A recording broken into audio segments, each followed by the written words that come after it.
আসসালামু আলাইকুম, সবাইকে শুভেচ্ছা জানাচ্ছি। মাসুম মাহবুব দেখছেন ওপেন দ্য ইউটিউব চ্যানেল এবং মাসুম মাহবুব ফেসবুক পেজ। যারা কমেন্ট করেছেন, লাইভ কমেন্ট, আমি অনেকেরই কমেন্ট পড়েছি। শরীফ বলছেন আমি যেন তার মেসেজটা পড়ি। অবশ্যই পড়েছি ভাই, অনেকেরই মেসেজ আমি পড়েছি। দর্শক, আমরা আজকে যে আন্তর্জাতিক খবরগুলো দিতে চাচ্ছি তার উল্লেখযোগ্য কয়েকটি শিরোনাম আগে জানিয়ে রাখছি। কাতারের দখলদার বাহিনীর আক্রমণের খবর কি ডোনাল্ড ট্রাম্প জানতেন? এই বিষয়ে এবার স্পষ্ট তথ্য এসছে মার্কিন গণমাধ্যমে। কাতার আমেরিকাকে বলছে বিশ্বাসঘাতকতার অভিযোগে অভিযুক্ত করেছে। দ্বিতীয় বিষয়, এবার মসজিদুল আকসার আন্ডারগ্রাউন্ডে নেমে নেতানিয়াহু হুমকি দিলেন এরদোয়ানকে। কেন তিনি এরদোয়ানকে নিয়ে এত বড় হুমকি দিলেন? 3 নম্বর ব্রেকিং খবর, এবার মালয়েশিয়ার প্রধানমন্ত্রী আনোয়ার ইব্রাহিম সাফ জানিয়ে দিয়েছেন আর কোনো প্রতিবাদ শোক নয়, এবার দখলদারদের বিরুদ্ধে আমাদের লড়াইয়ের মাঠে নামতে হবে। পাশাপাশি আমেরিকার পররাষ্ট্রমন্ত্রী মার্ক রুবিও চলে এসছেন কাতারে। তিনি কাতারকে কি শান্তির বাণী শোনাতে এসছেন নাকি নতুন করে কোনো থ্রেট দিতে এসছেন? দর্শক, চলুন এই খবরগুলো একটা একটা করে আপনাদের দেবার চেষ্টা করছি। প্রথম যে বিষয়টি হলো, মার্ক রুবিও তিনি এই মুহূর্তে কাতারে রয়েছেন। এর আগে তিনি গিয়েছিলেন তেল আবিবে এবং এই মুহূর্তে তিনি কাতারকে বোঝাতে চাইছেন কি করণীয়, কি করতে পারেন ডোনাল্ড ট্রাম্প। কাতার স্পষ্ট বা সাব জানিয়ে দিয়েছে ডোনাল্ড ট্রাম্প আমাদের সাথে ডবল গেম খেলেছে। একদিকে আমরা ট্রিলিয়ন ট্রিলিয়ন ডলার দিয়ে তাকে আমাদের নিরাপত্তার জন্য রেখেছি আল উদাইদা বন্দরে, অর্থাৎ সামরিক ঘাঁটিতে আমেরিকার সকল আকাশ প্রতিরক্ষা সিস্টেম থাকার পর কি করে দখলদাররা কাতারের ভেতরে আক্রমণ করল। এবং কাতার স্পষ্ট আমেরিকাকে বলে দিয়েছে আমরা যে তোমাদের 1.5 ট্রিলিয়ন 1.5 ট্রিলিয়ন ইউএস ডলার যে চুক্তি করেছি এটা আমরা বাতিল করতে পারি যদি তোমরা আমাদের নিরাপত্তা কনফার্ম না করো। পাশাপাশি এটিও বলেছে আমরা আমাদের মিত্র খুঁজে নেব। এই থ্রেট পেয়ে, কাতারের এই থ্রেটে আমেরিকা ইতিমধ্যে কি বলবো যে আতঙ্কে পড়ে গেছে যে আসলে তারা তাদের 4 লাখ শ্রমিককে বেকার করবে বা বিশাল অর্থনৈতিক চুক্তিকে বাতিল যদি করে দেয় সেক্ষেত্রে আমেরিকা কি করবে। কয়েকটি বিষয় এখানে এরকম উঠে এসছে যে আমি আমার বিগত লাইভ ভিডিওতে আপনাদের বলেছিলাম যে সাম্প্রতিক ডোনাল্ড ট্রাম্প 3টি আরব দেশে যে চুক্তি করেছেন প্রায় 3 ট্রিলিয়ন মার্কিন ডলারের চেয়ে বেশি, এর মধ্যে 1.5 ট্রিলিয়ন কেবল কাতার দিচ্ছে আমেরিকাকে এবং 400 মিলিয়ন ডলার খরচ করে কাতার ট্রাম্পকে একটি নতুন বোয়িং অর্থাৎ নতুন একটি বিমান উপহার দিয়েছে। আর সেই উপহারের প্রতিদান কাতারকে আমেরিকা দিল বিশ্বাসঘাতকতার মাধ্যমে। আসেন সেই বিশ্বাসঘাতকতাটা কি একটু ক্লিয়ার করে আপনাদের জানাই। যখন দখলদার দেশটি অর্থাৎ ইসরায়েল কাতারে আক্রমণ করবে ঠিক তার আগে প্রায় 1 ঘন্টা আগে আমেরিকার time just 8 PM Netanyahu Donald ট্রাম্পকে ফোন করেন। ফোন করে তিনি কাতারে আক্রমণের বিষয়টি ডোনাল্ড ট্রাম্পকে জানান। ডোনাল্ড ট্রাম্প নেতানিয়াহুকে এই বিষয় তার গ্রিন সিগন্যাল দিয়ে দেন এবং 8:57 প্রায় 1 ঘন্টা পর 8টাতে টেলিফোনে কথা হয় দুজনের মধ্যে, নেতানিয়াহু এবং ডোনাল্ড ট্রাম্পের। 8:57 দখলদার দেশটি কাতারে এয়ার স্ট্রাইক চালায় F-35 এর মাধ্যমে এবং আমেরিকা সেই যুদ্ধ বিমানকে ফুয়েল দিয়ে থাকে আকাশে আর সকল গোয়েন্দা তথ্য দিয়ে থাকে ব্রিটেন। মার্কিন বেশ কিছু আউটলেট, জনপ্রিয় বা প্রসিদ্ধ আউটলেট বলছে নেতানিয়াহু ট্রাম্পের কাছ থেকে অনুমতি নিয়েই আক্রমণ করেছে কাতারে। তাহলে প্রশ্ন আসে দুটো, ট্রাম্প যে বলেছিলেন দখলদারদের এই আক্রমণের বিষয় তিনি পূর্বে জানতেন না, এটি ছিল মিথ্যে একটি কথা। তার মানে নেতানিয়াহু ট্রাম্পের অনুমতি নিয়ে, গ্রিন সিগন্যাল নিয়ে কাতারে আক্রমণ করেছে। এখন প্রশ্নটি দাঁড়ালো যে কাতার 1.5 ট্রিলিয়ন ইউএস ডলার চুক্তি করলো আমেরিকার সাথে তার নিরাপত্তার প্রশ্নে, এবং 1.4 ট্রিলিয়ন ডলার কেবল কাতার এয়ারওয়েজের জন্য বিমান এবং আদার্স কিছু জেট কেনার চুক্তি করলো। পাশাপাশি 400 মিলিয়ন ডলার খরচ করে ট্রাম্পকে একটা নতুন বোয়িং গিফট করলো, বিমান গিফট করলো। তাহলে সেই ট্রাম্প কেন কাতারের বিরুদ্ধে গ্রিন সিগন্যাল দিলেন? একটু হিস্ট্রি ঘাঁটলে আপনারা দেখবেন পশ্চিমা দুনিয়া এভাবেই মুসলমানদের সাথে প্রতারণা করত, যে ইহুদিদেরকে হযরত ওমর রাদিয়াল্লাহু তাআলা আনহুর থেকে শুরু করে ওসমানী সালতানাতের ধ্বংসের পর্যন্ত মুসলমানরা রক্ষা করেছে। আজ তারা সেই রক্ষার প্রতিদান পাচ্ছে। যখন ওমর রাদিয়াল্লাহু তাআলা আনহু ফিলিস্তিন বিজয়ে আসেন, তার বীর সেনা আবু উবাইদাকে পাঠান এবং 40 দিন তারা সেখানে অবস্থান করেন, তখন ফিলিস্তিন অঞ্চলে যিনি গভর্নর ছিলেন রোমানদের, তিনি একটি দাবি তুলেছিলেন যে আমি এই ফিলিস্তিনকে হ্যান্ড ওভার করবো যদি হযরত ওমর আসেন আমার কাছে। এবং ওমর আসেন ফিলিস্তিন বিজয়ের জন্য। তখন ওমরকে দুটো শর্ত জুড়ে দেন সেই রোমান গভর্নর। বলেছিলেন যে আমরা মুসলমানদের হাতে এই ফিলিস্তিন তুলে দিতে পারি, আমাদের প্রথম যে শর্তটি থাকবে সেটি হলো এখানে কোনো ইহুদি থাকতে পারবে না, আর দ্বিতীয়ত শর্ত থাকে ইহুদিরা এই পবিত্র নগরীতে কোনো প্রার্থনা করতে পারবে না। ওমর রাদিয়াল্লাহু তাআলা আনহু সাফ জানিয়ে দেন যে এখানে ইহুদিরা মুসলমানদের সাথেই থাকবে এবং তারাও তাদের পবিত্র স্থানটিতে প্রার্থনা করতে পারবে।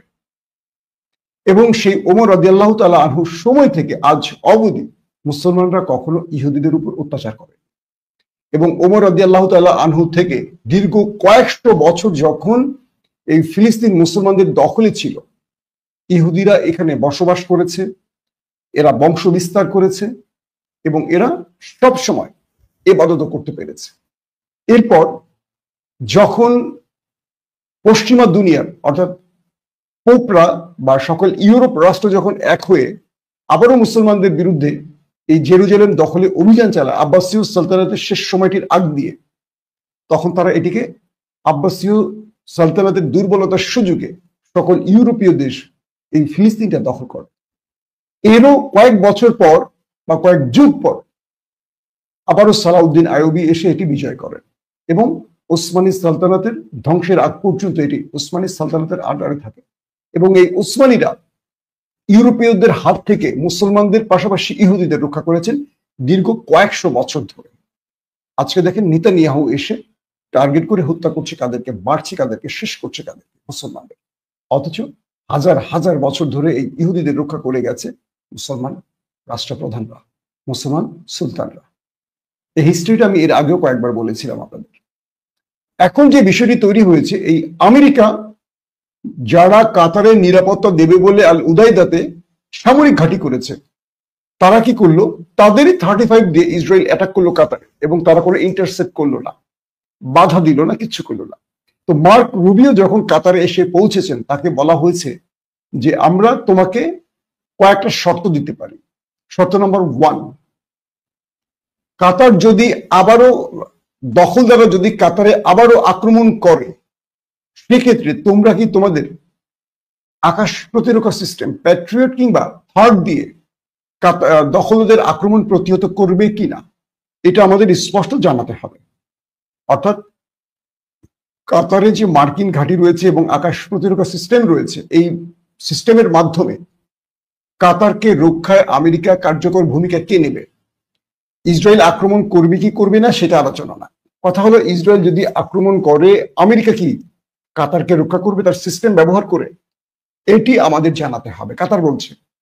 দ্বিতীয়ত বলছে দখলদাররা 35 দিয়ে কি করে কাতারে আক্রমণ করে, কারণ আমেরিকার মিত্র যেমন দখলদাররা তেমনি কাতারও। তো অস্ত্র বিক্রির নিয়ম অনুযায়ী বা চুক্তি অনুযায়ী এক মিত্র আরেক মিত্রকে আক্রমণ করতে পারবে না। তাহলে দখলদাররা কি করে আরেক মিত্রকে, আমেরিকার আরেক মিত্রকে আক্রমণ করলো, 3 নাম্বার,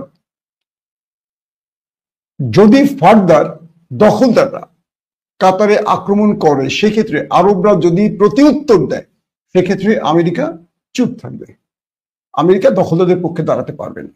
যদি এই 3টি শর্ত আমেরিকা মেনে নেয়, তবে কাতার $1.5 ট্রিলিয়ন যে চুক্তিটি করেছে এটি বহাল থাকবে, নতুবা এটি বাতিল করার দিকে এগোবে কাতার। এখন মার্ক রুবিও কাতারকে কি জানাবে বা ডোনাল্ড ট্রাম্প এর প্রত্যুত্তর কি জানাবে, সেটি হয়তো পরের খবর।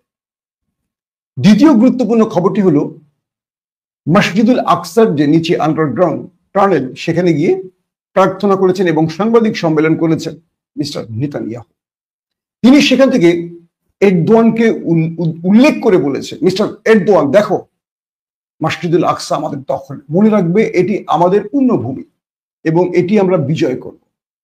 পৃথিবীতে এত রাষ্ট্রপ্রধান থাকতে এরদোয়ানকে উদ্দেশ্য করে এই কথা বললেন কেন মিস্টার নেতানিয়াহু? কারণ মূল খেলোয়াড় কিন্তু মাঠে তুরস্ক এবং ইসরায়েল, এবং সেই খেলাটি আমরা দেখছি। তুরস্ক ক্রমান্বয়ে গুছিয়ে উঠছে এবং তুরস্ক তার বর্তমান সময় যত আধুনিক প্রযুক্তি বা সামরিক অস্ত্রগুলো তৈরি করেছে এবং বিশ্বের কাছে উন্মোচন করেছে, এই প্রত্যেকটি রেঞ্জ কিন্তু তুরস্ক থেকে ইসরায়েল পর্যন্ত। খেয়াল করবেন তাদের মিসাইল বা তাদের গজব যে নতুন মিসাইলটি তৈরি করেছে, এটিরও রেঞ্জ কিন্তু ওই টার্গেট অর্থাৎ নেতানিয়াহুর দেশ পর্যন্ত।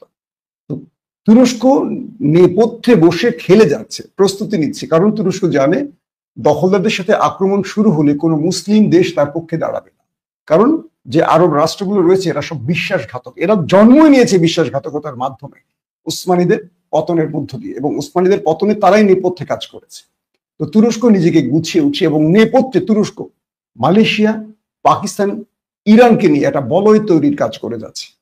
কারণ আরবরা আসবে না, আরবদের মূল শক্তি বা চাবিটা আমেরিকার বুক পকেটে। আগে ছিল এটি ব্রিটিশদের হাতে। এই আরব রাষ্ট্রগুলো তৈরি করে দিয়েছে ওসমানীদের ভেঙে ব্রিটিশরা। পরবর্তী ব্রিটিশ সাম্রাজ্যের পতন হলে, ব্রিটিশরা দুর্বল হলে, এটার চলে যায় এই চাবিটা আমেরিকার পকেটে। এখন আমেরিকা যেভাবে নাচায় আরবরা সেভাবে নাচে। তো এই পরিস্থিতিতে এরদোয়ান পাকিস্তান, মালয়েশিয়া এবং ইরানকে নিয়ে একটি নতুন বলয় বা একটি শক্তির বলয় তৈরি করতে যাচ্ছেন, যাতে ওয়াইসি ব্যর্থ হলে এই দেশগুলো দখলদারদের বিরুদ্ধে সামরিক অভিযান চালাতে পারে। বড় কোনো সামরিক অভিযানের ক্ষেত্রে ঐক্যবদ্ধ একটা শক্তি তৈরি করতে চাচ্ছেন এরদোয়ান। কারণ এরদোয়ান সেই খেলোয়াড় না যে মাঠে নেমে পরাজিত হবেন। সাম্প্রতিক গত 1-1.5 যুগে তুরস্ক যতগুলো যুদ্ধ করেছে প্রত্যেকটাই বিজয় পেয়েছে এরদোয়ানের বুদ্ধিদীপ্ত সিদ্ধান্তে। ওই ইরানের মতো না যে হামাসকে লাগিয়ে দিল, হামাস অ্যাটাক করলো, এরপর আমরা কি দেখলাম, ইসরায়েল পুরোপুরি সামরিক অভিযান চালিয়ে লক্ষাধিক ফিলিস্তিনিকে মেরে ফেললো, কিন্তু কোনো মুসলিম এগিয়ে আসলো না। ইভেন ইরানও এগিয়ে আসেনি। ইরান তার প্রক্সি ব্যবহার করেছে, কিন্তু প্রক্সিগুলো খুব দুর্বল পয়েন্টে ব্যবহার হয়েছে। সেটা আমরা হুতি বলি, হিজবুল্লাহ বলি, এরা কোনো বড় শক্তি তৈরি করতে পারেনি। তো এই প্রক্সি দিয়ে ইরান দখলদারদের তেমন কোনো ক্ষতি করতে পারছে না। তো সেই অর্থে এই লড়াইটা হামাসকে নেপথ্য থেকে উৎসাহ ইরান দিলেও পুরো ফিলিস্তিনটাকে ধ্বংস করে দিয়েছে, গাজাকে, ওয়েস্ট ব্যাংককে ধ্বংস করে দিয়েছে। লাভের লাভ কিছু হয়নি, লক্ষাধিক মানুষ প্রাণ হারিয়েছে। কিন্তু তুরস্কের পলিসি ছিল যে তাদেরকে আরো শক্তিশালী করে এবং তাদেরকে আক্রমণ করলে আরবরা এগিয়ে আসবে, এইরকম একটি প্রস্তুতির পর যেন কিছু একটা হয়। কিন্তু ইরান এখানে একটু আগ বাড়িয়ে তারা হামাসকে বা আল কাসামকে দিয়ে দখলদার দেশে একটা বড় অ্যাটাক করে আজকে গাজাটাকে ধ্বংস করে ফেলেছে। আসেন তৃতীয় পয়েন্টে। ওয়াইসির বৈঠকে আজকে আলো ছড়িয়েছেন একজন ব্যক্তি, মালয়েশিয়ার প্রধানমন্ত্রী আনোয়ার ইব্রাহিম। তিনি 57টি মুসলিম দেশের রাষ্ট্রপ্রধানদের উদ্দেশ্য করে বলেছেন, আর কোনো প্রতিবাদ নয়, আর কোনো শোক নয়, আমরা দেখতে পাচ্ছি গাজাতে লক্ষাধিক মানুষকে হত্যা করেছে দখলদাররা।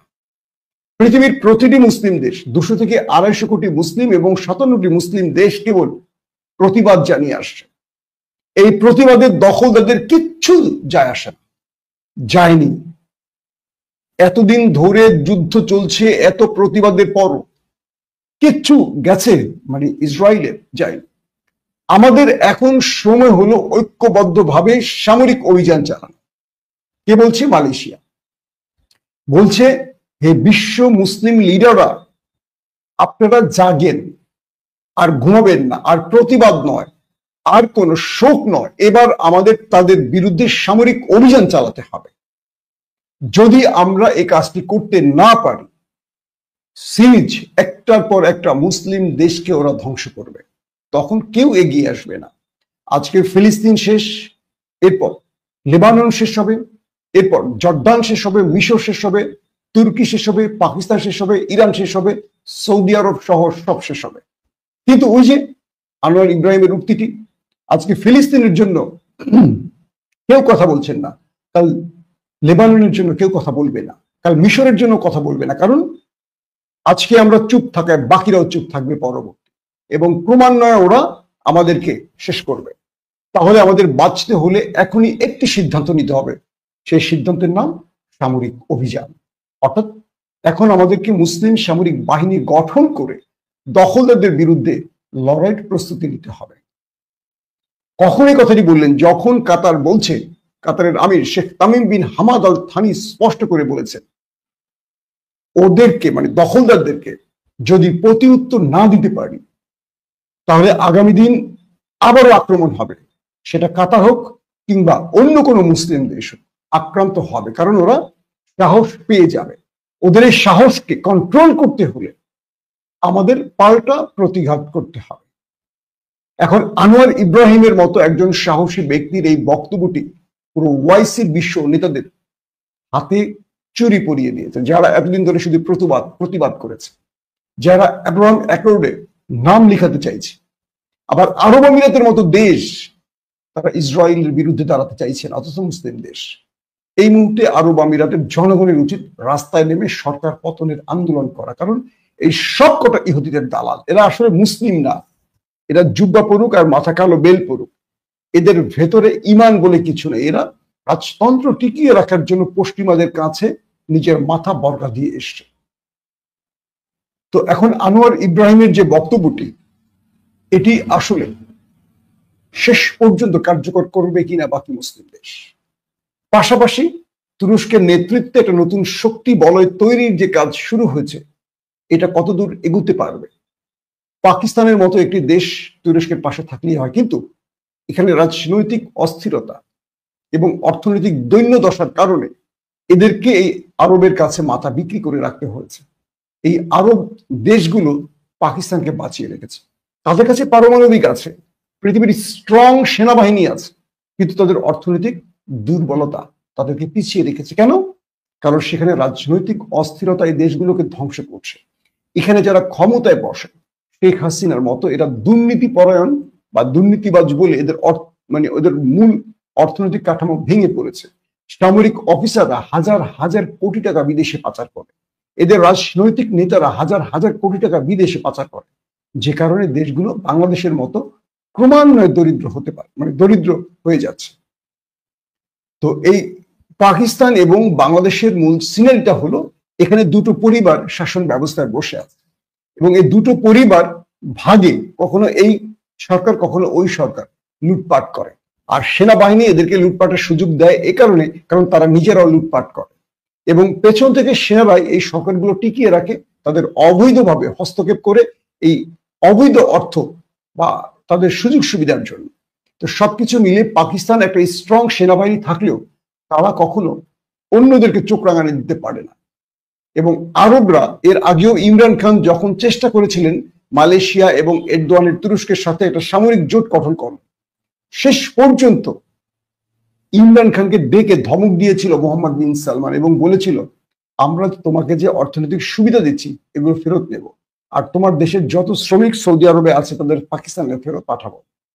ইমরান খানের মতো একজন ডাইনামিক নেতা শেষ পর্যন্ত দাঁড়িয়েছিলেন, কিন্তু সেনাবাহিনী ইমরান খানকে ভেঙে দিয়েছে, সেনাবাহিনী ইমরান খানকে সামনে এগুতে দেয়নি। তো বাংলাদেশের দৃশ্যটাও এখানে এরকমই। পৃথিবী এসপার ওসপার হয়ে যান, আওয়ামী লীগের পর বিএনপি আসুক, কিন্তু ভারতের দাবিদারি কেউ বন্ধ করে না। আর আমরা মুসলিম দাবিদার, আমরা এই দুটো পরিবারে ভাগ হয়ে গেছি, বিএনপি আওয়ামী লীগ, এবং আমরা মনে করি এই দুটো দলই আমাদের মূল দল, এবং এদেরকে ক্ষমতায় বসাই, এবং এদের মূল শক্তিটা ওই ভারতের কাছে জিম্মি রাখা হয়, যে কারণে আমরাও কখনো শক্ত অবস্থা তৈরি করতে পারিনি। 54 বছরে আমাদের কোনো স্ট্রং সেনাবাহিনী তৈরি হয়নি, বিমান বাহিনী তৈরি হয়নি, নৌবাহিনী তৈরি হয়নি, কারণ আমাদের গোয়েন্দা বাহিনী আমাদেরকে খুঁজে খুঁজে গুম করে।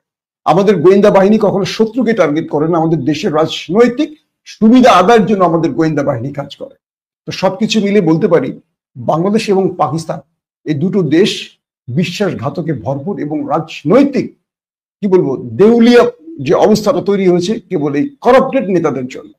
আর আমরাও তৃতীয় কাউকে কখনো খুঁজে বের করতে পারি না, আর যে কারণে আমাদেরও পিছিয়ে থাকতে হয়। তো এই পরিস্থিতিতে পাকিস্তান শেষ পর্যন্ত তুরস্কের সঙ্গে ঠায় দাঁড়িয়ে থাকতে পারবে কিনা, অথবা আনোয়ার ইব্রাহিমের এই বক্তব্যের পর আরবরা নতুন সিদ্ধান্ত নেবে কিনা, এবং গ্রেটার ইসরায়েলের সীমানার মধ্যে কিন্তু সৌদি আরবও আছে। তো সৌদি আরব শেষ পর্যন্ত নিজেদের রক্ষায় একটা ন্যাটো অর্থাৎ মুসলিম ন্যাটো গঠনে বা একটা ইসলামিক সেনাবাহিনী গঠনে এগিয়ে আসবে কিনা, এটা কিন্তু সামনের দিনগুলোতে আমরা বুঝতে পারবো। এবং প্রতিদিনই আমরা দেখতে পাচ্ছি যে আস্তে আস্তে দখলদারদের চেহারা বা আমেরিকার চেহারা উন্মোচন হয়ে যাচ্ছে। আরবরা বুঝতে পারছে যে আমরা হাজার হাজার বা ট্রিলিয়ন ট্রিলিয়ন ডলার খরচ করে যে অস্ত্রগুলো আমেরিকা থেকে কিনেছে এগুলো একটাও আমাদের কাজে লাগবে না, এগুলো সব আমাদের শোপিস। কারণ আমাদের শত্রু এখন দখলদাররা, কিন্তু এই অস্ত্রগুলো দখলদারদের বিরুদ্ধে ব্যবহার করা যাবে না। দখলদারদের বিরুদ্ধে এই অস্ত্রগুলো যখনই ব্যবহার করতে যাবে তখনই এগুলো উল্টো রিয়াকশন হবে, অর্থাৎ মিসাইল ব্লাস্ট হবে না, মিসাইল নিক্ষেপ হবে না। ইসরায়েলের বিরুদ্ধে যদি সৌদি আরব যুদ্ধ বিমান মানে দখলদারদের বিরুদ্ধে পাঠায়, এগুলো আকাশে ধ্বংস হয়ে যাবে। আকাশ প্রতিরক্ষা সিস্টেম এগুলো কাজ করবে না, এগুলো আমি বিগত কয়েকদিন ধরে বলে যাচ্ছি আপনাদের। তো এখন আরবরা বুঝতে পেরেছে যে তারা ট্রিলিয়ন ট্রিলিয়ন ডলার খরচ করে যে অস্ত্রগুলো কিনেছে এগুলো সব শোপিস, এগুলো শত্রু মোকাবেলা কাজ করবে না, বরং এগুলো কাজ করবে ইরানের বিরুদ্ধে। অর্থাৎ এক মুসলিম দেশ যখন আরেক মুসলিম দেশকে আক্রমণ করবে তখন এই অস্ত্রগুলো কাজ করবে, এগুলো পশ্চিমা দুনিয়ার মিত্রদের বিরুদ্ধে কাজ করবে না। এখন আরবরা নতুন ভাবে চীন এবং রাশিয়ার সাথে সম্পর্ক সৃষ্টি করবে। আবার রাশিয়ার কথা বলবেন, রাশিয়া ইসরায়েলের বিরুদ্ধে দাঁড়াবে না, কারণ এদের প্রত্যেকেরই রসুনের কোয়া নাকি গোয়া যেটা বলেন এক জায়গায়। আমরা ইরানের সাথে দখলদারদের যুদ্ধে সেটা দেখেছি যে রাশিয়া কোনো প্রকার হেল্প করেনি। তাহলে মুসলমানদেরকে আমেরিকা, রাশিয়া, চীন নয়, নিজেরা নিজেদের শক্তির উপর আস্থা রেখে লড়াই করতে হবে, কিং ফয়সালের সেই নীতির উপর বিশ্বাস রেখে। যেভাবে সৌদির বাদশাহ কিং ফয়সাল দখলদারদের বিরুদ্ধে লড়াই করেছিলেন, সবাইকে ঐক্যবদ্ধ করেছিলেন, সেটি কিন্তু আজকে সৌদি রাজ পরিবার পারছে না। মোহাম্মদ বিন সালমান কেন যেন পশ্চিমা দুনিয়ার কাছে নিজেকে বিক্রি করে ফেলেছেন, অথবা না তার ক্ষমতা টিকিয়ে রাখার জন্য পশ্চিমাদের খেপাতে চাইছেন না। সবকিছু মিলে আমরা দেখতে পাচ্ছি এই আরবদের প্রতিবেশী একটি আরব রাষ্ট্র ফিলিস্তিন ধ্বংস হয়ে যাচ্ছে, কিন্তু কেউ এগিয়ে আসছে না। এবার কাতার খুব শক্তিশালী ভাবে মাঠে নেমেছে। তারা দখলদারদের একটা উত্তম শিক্ষা দেওয়ার জন্য পুরো পৃথিবীকে এক করে ফেলছে, কারণ তাদের কাছে অর্থ আছে, আর এই অর্থ তাদের ক্ষমতা বৃদ্ধি করছে। এবার আমেরিকাকে চাপে ফেলে কাতার দখলদারদেরকে সাইজ করার চেষ্টা করছে। আমরা দেখতে চাই শেষ পর্যন্ত কাতার দাঁড়িয়ে থাকতে পারবে নাকি আমেরিকার কাছে আবার দুর্বল হয়ে পড়বে। দর্শক, বিদায় নিচ্ছি। অবশ্যই ওপেন দ্য আইস চ্যানেলটি যারা সাবস্ক্রাইব করেননি, আপডেট পেতে চ্যানেলটি সাবস্ক্রাইব করে রাখতে পারেন। ফেসবুকে যারা নতুন দেখছেন অবশ্যই লাইক ফলো করে আমাদের সঙ্গেই থাকবেন। বিদায় নিচ্ছি আজকের মতো। প্রত্যেকে ভালো থাকবেন। আল্লাহ হাফিজ।